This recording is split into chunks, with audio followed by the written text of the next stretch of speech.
Smallfoot is seeing the world from their perspective. They look at human beings and call us Smallfoot because we don't have the big feet that they have.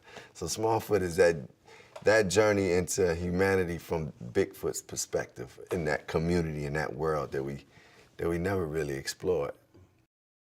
He's trying to reveal that there's a Smallfoot. And that really would shake up our whole world. Like I said, it's something to be in a place, in a village, a world, a community where things are safe, things feel like grounded. And you could shake that ground by saying, hey, I just saw somebody from another planet, or I just saw a Smallfoot. So, and Migo is like, he has that drive, and he's questioning, he has his own independent way of thinking where he is bringing that to the forefront. He's not letting up. And I think it's, you know, Stonekeeper is definitely not feeling Migo that much. Carrie's vision of the Stonekeeper was that he had to be authoritative. He had to have a certain authority to him. He wanted to see if we can not just make him a villain, like, you know, because he's not truly a villain, but he does, you know, anybody who's hiding the truth, that ain't good when you're a leader, right?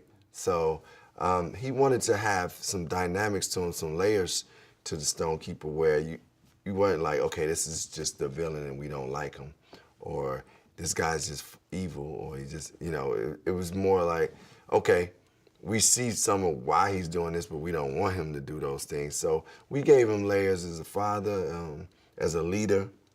We wanted to show some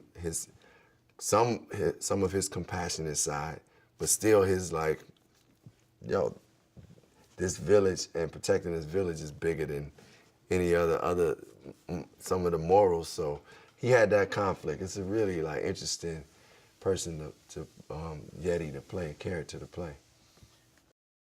I really let the character develop as we were going, as we went through certain sessions and we got into it. I started to understand who he was even more. You know, I'd already did my preparation, but I'm saying as far as when you get in there and you start hearing the voice and you seeing things, you start and you go through the story, you start discovering more things. So I had to let it develop and not bring Common all the way to it, but you know, the pieces of Common that I think, you know, I'm talking about myself in third person, the pieces of me that I feel were right for Stonekeeper, I had to put in there. And I love that Carrie and they wanted some of the who I am.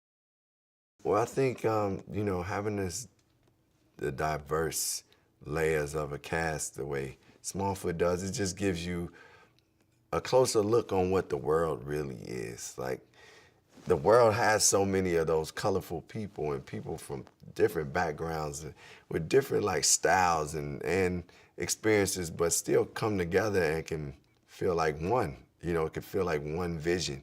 And I appreciate like things that break the stereotypes or things that go to the unexpected, but they still like, they work because it's natural and it's like having a vision, a forward vision.